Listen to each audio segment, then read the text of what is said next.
M7 didn't just crown a champion, it revealed where MLBB esports is truly heading.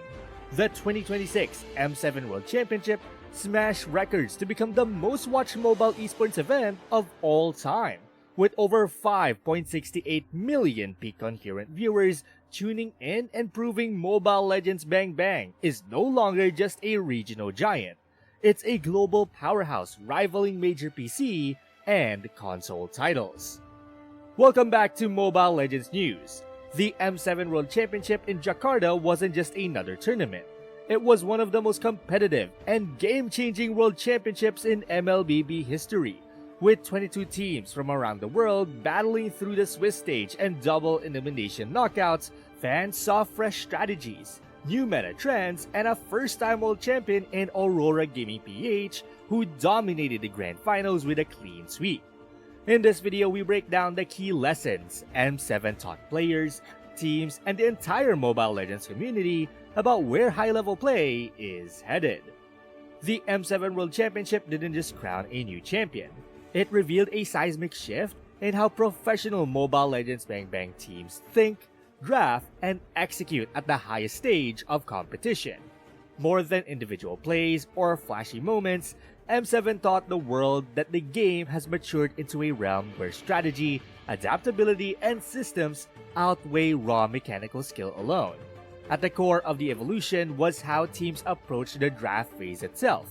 Traditionally, professional drafts often centered around a handful of comfort heroes or chasing high damage carries. At M7, however, teams showed that draft priority isn't solely about picking the strongest hero. It's about building adaptable compositions capable of responding to multiple potential game states. Heroes that performed well weren't simply those mechanically dominant in solo queue, but ones that fit into a broader team strategy and fulfilled specific win conditions, whether securing early map control or scaling towards a late game advantage.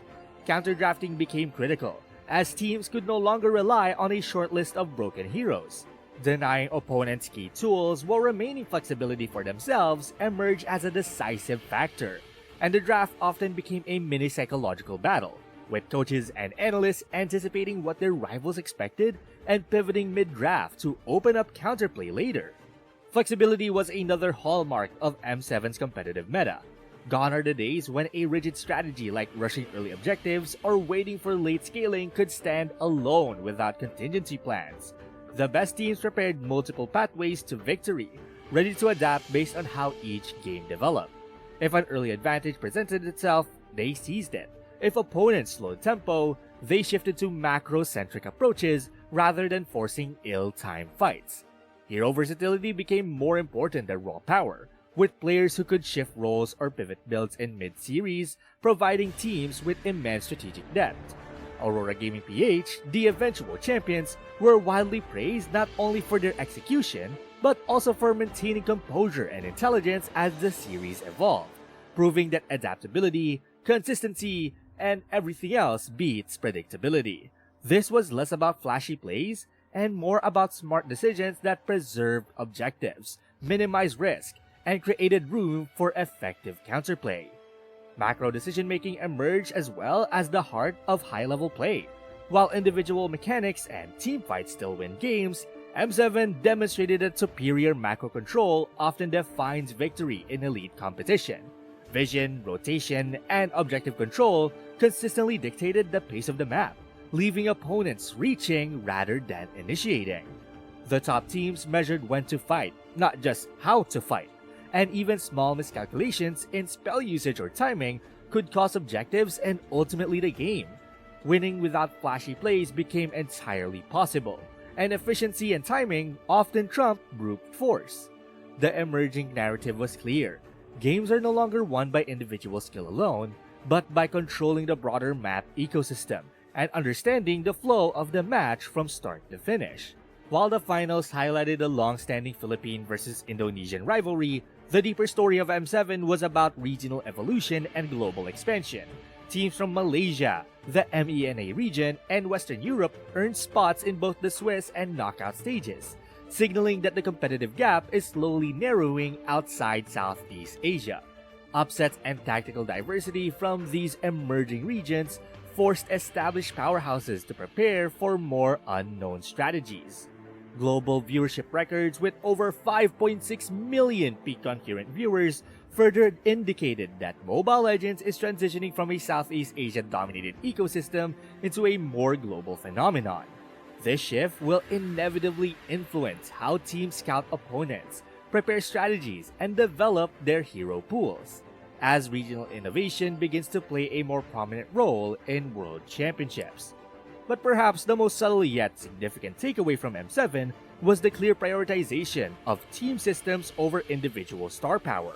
While standout players continued to shine, even the finals MVP was celebrated not solely for mechanical skill, but for their ability to execute within the team's framework, engaging at the right time, securing objectives, and coordinating with teammates seamlessly.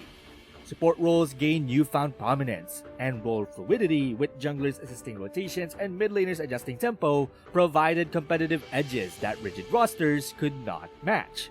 Cohesion and synergy proved far more decisive than any single player's brilliance, reinforcing the idea that in Elite Mobile Legends, a synchronized unit with a shared understanding of macro tempo and drafting strategies will consistently outperform a collection of individually skilled players without coordinated systems.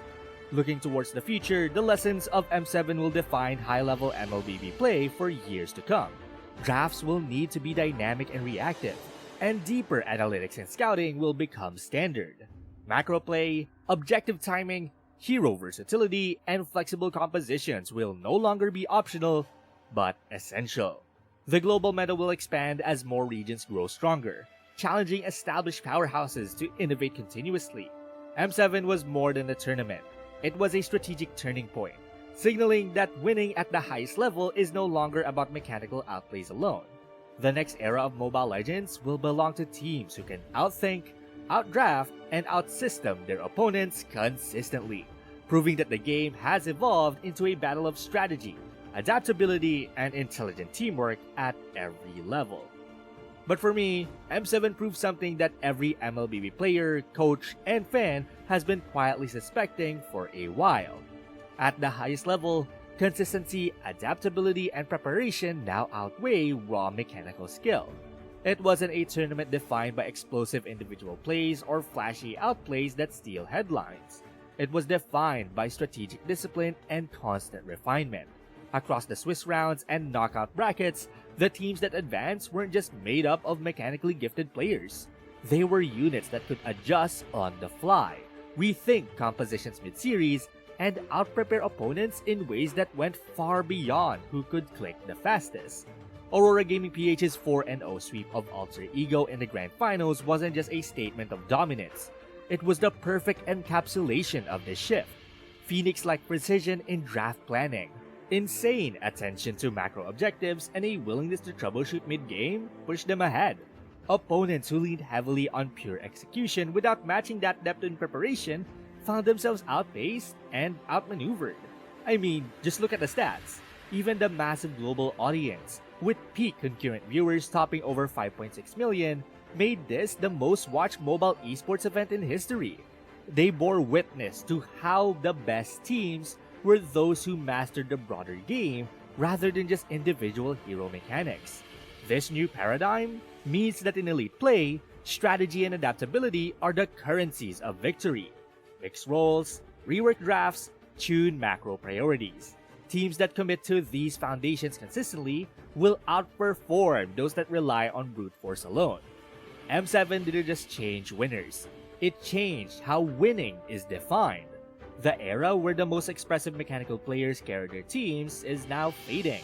The new frontier belongs to the organizations that can prepare deeper, adapt faster, and execute smarter across every phase of play. M7 taught us that high-level MLBB is no longer just about flashy mechanics. It's about strategic consistency, preparation, and the ability to adapt on the fly. Teams that can draft flexibly, control objectives, and outthink opponents set the standard for World Championship success. These insights aren't just for pros. They're reshaping the ranked meta and expectations for future tournaments, pushing everyone to think smarter about how they approach every match. So, what was the biggest lesson you took from M7?